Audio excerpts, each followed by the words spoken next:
It is 10:29. That means it's time for some Celebrity Dish. And we've got our friend, JoJo Cruz, joining us this morning. Good Hello, morning, sir. JoJo. How we doing? Glad to be here. Happy to have you. All right, you ready to hop into it? Let's do it. There's a lot to hop into. Yes, Reaction to Britney Spears' new memoir continues to pour in. Now we're learning more about how one of her exes is feeling about some of the bombshells in the book. Let's bring in producer Chris for all the juicy details. And Chris, this is the ex that a lot of folks have been waiting to hear from. Yeah, that's true. And I doubt we will, but he is going to have to answer to this eventually. The ex we're talking about is, of course, none other than Mr. Justin Timberlake. According to page 6, Justin is, quote, not at all happy with all of the mentions in the book and Britney's revelations. As you know, Britney name-dropped him many times in The Woman in Me. Just yesterday, we told you about how she recalled an interaction they had with R&B singer Genuine in New York. It was not necessarily flattering for Justin, basically painting him out as a fake. She also revealed she had an abortion because Justin didn't want to be a father. They dated between 1999 and 2002 until he broke up with her via text and a follow-up letter. Page 6 also reports Justin has not reached out to Britney about any of this, and they say he isn't going to because there is nothing he can say. What do you think? Britney has been giving him hell, and I'm here for it. I love it. I'm here for it. I want to hear from Genuine because I want to hear about the story. Right. I forgot, what was it? Like faux shiz, Yes. something like that. Yeah, like it was fake. You know, we love the fact that, you know, this could be cathartic, right, for her to write and get it out because she is rehabbing herself. This is good for her to push it out. But the abortion part, I thought, was really kind of like personal. And to say he didn't want a child, isn't that kind of... It is that's kind of interesting deep. how so many years later, I mean, I don't know that. I wonder if Justin ever thought this was going to come out. But talk about your past coming back to haunt you. And he has a whole new family, a new wife, so I wonder how that conversation is at home. Conversations are, especially if there were things he didn't share with That's true. That's true. Right. But I'm going to tell you, some of her best music came after her breakup from Justin Timberlake, some of her biggest hits. So, hey, that's the plus of all of this, if you really want to be honest about it. Yeah, for sure. Chris? Well, you mentioned that current family. Jessica Biel has entered the chat, okay? Justin Timberlake's wife coming to his defense now after the release of this book, kind of, according to sources. So the book contains several bombshells. We've talked about all of them: her abortion, the cheating allegations, the breakup letter, and his tendency to speak in a quote-unquote black accent. So a source says Biel feels bad for Britney. She apparently knew about the abortion before the book's release. However, while Biel sympathizes with Britney, she believes Timberlake learned from his mistakes and should not be trolled online. Biel and Timberlake have been married since 2012. I'll be honest with you.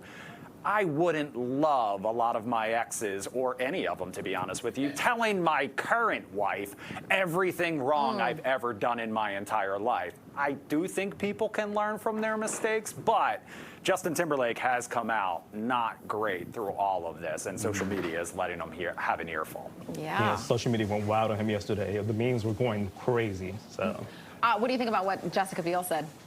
I think she's doing what a good wife should do, but I'm sure she's taking mental notes like, okay. Yeah.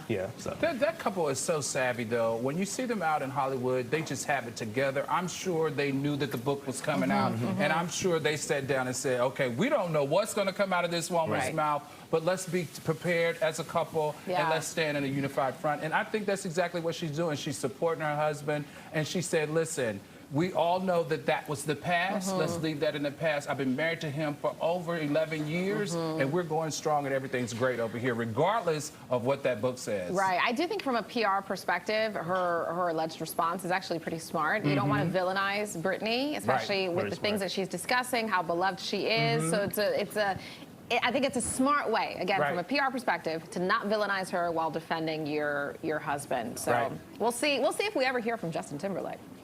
I hope not. Let's take the Will and Jada approach. But I would like to. Do the Will and Jada approach. It might be smart. I don't know that there's anything you can say, right? So he might be being advised not to say anything. Yeah, sometimes the best thing you can do is say nothing at all. Let's talk about another set of exes now, and this involves Mr. Taylor Swift, Travis Kelce, because his ex-girlfriend, Kayla Nicole, is apparently putting her mental health first when it comes to her social media following, which is probably something we could all stand to do. She's been thrust into the spotlight due to Kelsey's highly publicized relationship with Taylor Swift. Kayla is now taking control of her mental health by unfollowing people associated with the Kansas City Chiefs, her ex's team. That includes Patrick and Britney Mahomes, who she has been close with. Kayla was close friends with Britney. In a recent interview, she said she had conversations with the people she unfollowed before she unfollowed them. She says the love is still there for her Kansas City community, but it's time to move forward and for her to stop being inserted into things that don't involve her. And I think that is a great solution to this issue for her. What do you think?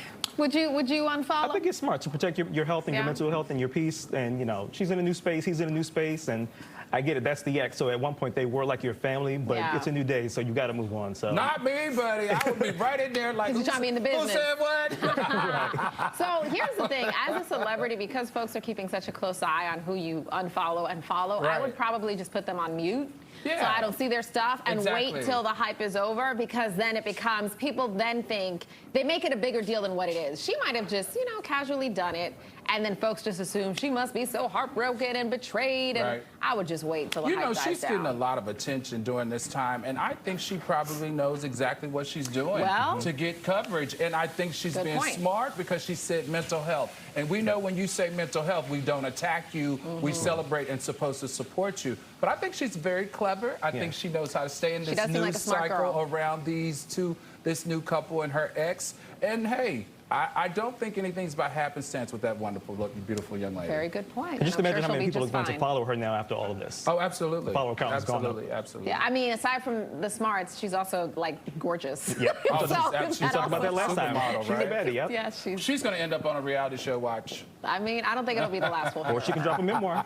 Or a memoir. Exactly, I was going to say. And also, this is sort of one of those situations where most of the time you would never even know that they were unfollowed. But of course, all of Taylor Swift's fans, all of Travis Kelce's fans, looking through, just trying to find that drama. Yeah. You know, and that's the sort of situation when your friends stay friends with your ex, and it all just kind of gets mixed up. Now let's talk about another set of exes and another memoir. This one, John Stamos opening up. He talked about his relationship with his ex-wife, Rebecca Romaine Stamos, and now her current husband, our friend Jerry O'Connell, is speaking out about it. So talk show host Jerry O'Connell coming to his wife's defense after John Stamos' memoir release. If you remember, Rebecca Romaine and Stamos were married for over a decade. The two split in 2005, and 2 years later, she married Jerry O. In this latest saga, Stamos shared bombshells out of his book titled If You Would Have Told Me.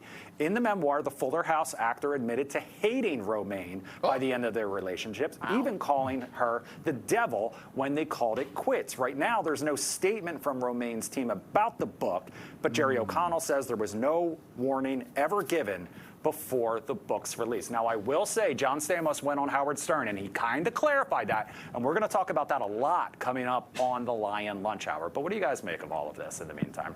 This is messy, and I love it. But didn't we love him on Full House? We still love him. We still love him, but we love Jerry. Yeah. We love Jerry. Jerry's a part of our Fox family, right? So I don't know how to feel about this.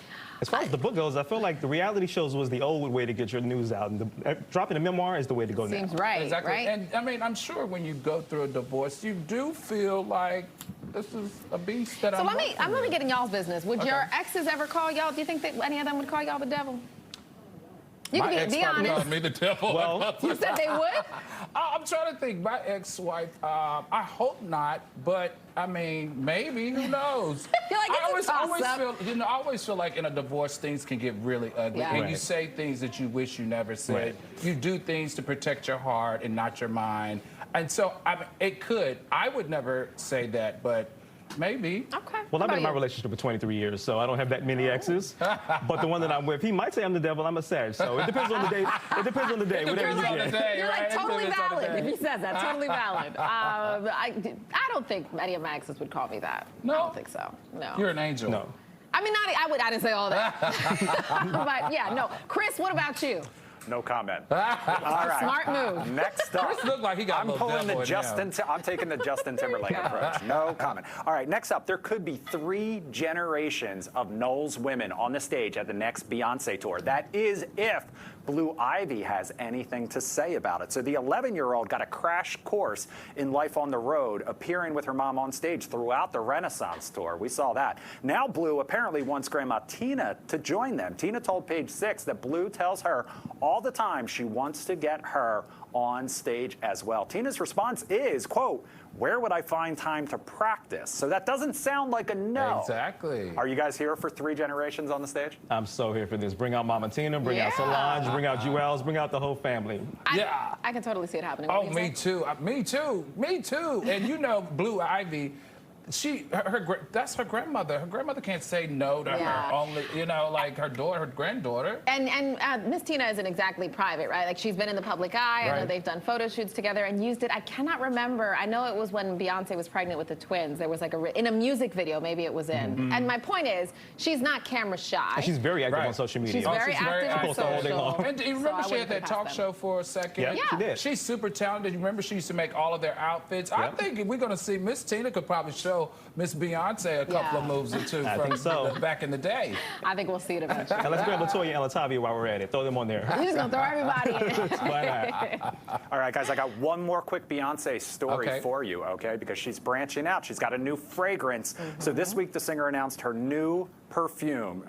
I'm going to butcher the name of this, guys. Can anyone help me out there? You see it right there? Thank you so much. It translates to this black. It'll cost you $160 and begin shipping in November, just in time for the holidays. The fragrance notes include clementine and golden honey. Customers will receive a special gift with their purchase. Sample strips of the perfume were given out during the Renaissance World Tour. So this will probably be a success. Do you guys think so? The bottle is beautiful. The movie's coming out, a fragrance, like everything but the visuals. But the price point is amazing for a nice, good fragrance. You can use it as a holiday gift.